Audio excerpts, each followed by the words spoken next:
क्या जब पाकिस्तान का स्क्वाड अनाउंस होगा एशिया कप के लिए उसमें बाबर आजम टीम में रहेंगे या नहीं रहेंगे? क्योंकि इससे पहले एक हफ्ते पहले यह खबर निकलकर सामने आई थी कि बाबर आजम की वापसी हो सकती है ट्राई नेशन सीरीज में और उसके बाद एशिया कप भी वो खेलते हुए नजर आएंगे। लेकिन जिस तरीके का परफॉर्मेंस वेस्टइंडीज वाली सीरीज में रहा उसके बाद फैंस के जहन में भी ये सवाल है कि शायद खराब फॉर्म से जूझ रहे बाबर आजम का सिलेक्शन जो है अब वो पाकिस्तान की T20 स्क्वाड में ना हो।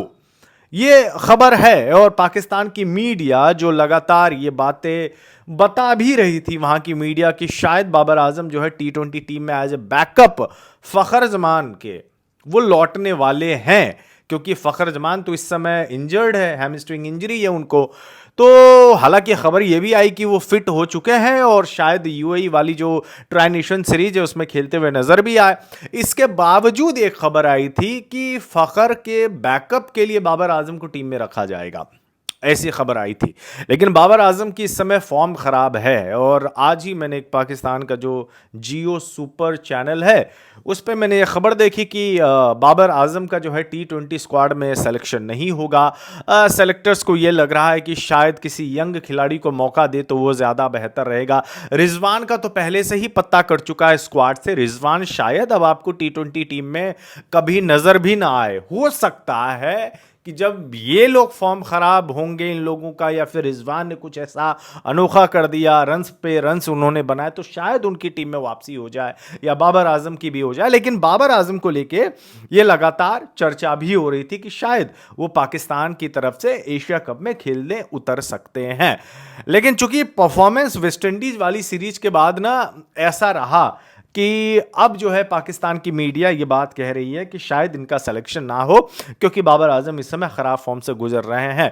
और इसी बीच में आज ही मैंने एक खबर देखी है सोशल मीडिया पे कि सीपीएल की टीम से उनकी बात हो रही है, कैरिबियन प्रीमियर लीग में बाबर आजम आपको खेलते हुए नजर आए।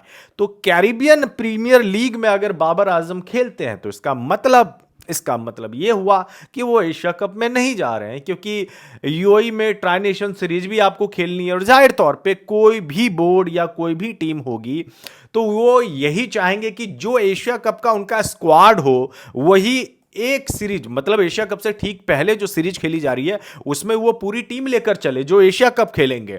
तो अगर यूएई वाली ट्राई नेशन सीरीज में बाबर नहीं रहते टीम में तो आप ये मानकर चले कि शायद वो ना खेले, तब वो सीपीएल खेलते हुए नजर आएंगे। हाँ, सीपीएल को लेकर अभी खबर है, पक्की नहीं है ये खबर, क्योंकि अगर सीपीएल बंदा खेलने के लिए चला गया तो आप तो ये मान के चलें कि फिर एशिया कप में बाबर आजम आपको खेलते हुए दिखाई नहीं देंगे।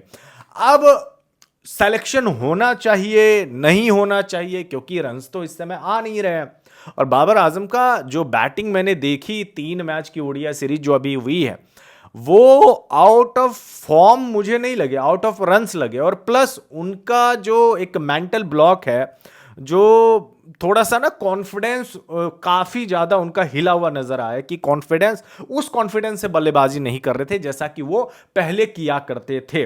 और जब कॉन्फिडेंस ही बैट्समैन में ना होना तो फिर वो कोई भी एक अच्छी गेंद आएगी या बुरी भी गेंद आएगी तो फिर वो आउट हो ही जाना एक गेंद की बात होती है। और आप अगर नजदीक से बाबर की बैटिंग को अगर आप देखे होंगे, अगर देखे होंगे तो मुझे जो लगा है वो ये है कि बाबर आजम मिडिल तो कर रहे हैं, गेंद को अच्छे तरीके से डिफेंस कर रहे हैं, लेकिन वो अल्ट्रा डिफेंसिव माइंडसेट पे चले जा रहे हैं जिसकी वजह से एक अच्छी गेंद आई और आप आउट हो गए। हालांकि थर्ड मैच में अंपायर्स कॉल था, लेकिन फिर भी आउट तो आउट होता है। अब कई बार वो बैट्समैन के पक्ष में चला जाता है और कई बार नहीं भी जाता है, उसको आप अनलकी बोलिए या कुछ भी टर्म दे सकते हैं आप। लेकिन मेरा ये कहने का मतलब है कि शायद जो वो एक कॉन्फिडेंस बाबर आजम में जो पहले वाली थी वो अब नहीं आ रही है। अगर उस चीज को क्लियर करे तो शायद आपको रिजल्ट्स देखने को मिलेंगे। लेकिन जहां एशिया कप की बात हो रही है, T20 फॉर्मेट होगा इस बार, पाकिस्तान की टीम भी हिस्सा लेगी, हमारी इंडियन टीम भी हिस्सा लेने वाली है, तो फिर वहां के लिए T20 में आपके पास वक्त नहीं होता बिताने के लिए, क्योंकि बाबर आजम का जो मेन फॉर्मेट है वो ओडीआई फॉर्मेट है और वो अपने मेन फॉर्मेट में ही इस तरीके से बल्लेबाजी कर रहे थे तो क्या T20 में उनकी जगह बनेगी, ये कहना बड़ा कठिन होगा। ये पाकिस्तान के, कठिन का मतलब होता है मुश्किल। हाँ, ये पाकिस्तान के सेलेक्टर्स पे डिपेंड करेगा और मोहसिन नकवी पीसीबी के चेयरमैन है, वो क्या सोचते हैं वो उस पर डिपेंड करेगा। अदरवाइज तो मुझे मुझे शायद वेस्ट इंडीज वाली सीरीज से पहले अगर मेरे से बात करते तो मैं बोलता कि बिल्कुल वो एशिया कप में जा सकते हैं, क्योंकि T20 टीम भी इतनी ज़्यादा अच्छी टीम तो अभी है भी नहीं। अभी आप उठा के देखें हैं तो अभी बांग्लादेश के साथ सीरीज हुई थी, वो हार गए थे। वेस्ट इंडीज वाली सीरीज जीत गए थे ना शायद, अगर मैं भूल रहा हूँ, शायद जीत गए थे। कहने का मतलब है कि वो नई टीम है और उसमें एक एक्सपीरियंस्ड प्लेयर को आपको चाहिए बड़े टूर्नामेंट में आकर खेले, और यूएई की पिचेस पे बाबर को खेलने का अच्छा खासा एक्सपीरियंस भी है, तो शायद एक तजुर्बेदार खिलाड़ी को आप लेकर जा सकते थे। लेकिन उनको खुद इस समय कॉन्फिडेंस की ज़रूरत है, तो अगर जाते हैं तो शायद ये ब्लेसिंग इन डिस्गाइज भी हो सकता है। अदरवाइज कहना बड़ा मुश्किल है। आपको क्या लगता है, जाना चाहिए या नहीं जाना चाहिए? नीचे कमेंट बॉक्स में ज़रूर बताइएगा। धन्यवाद।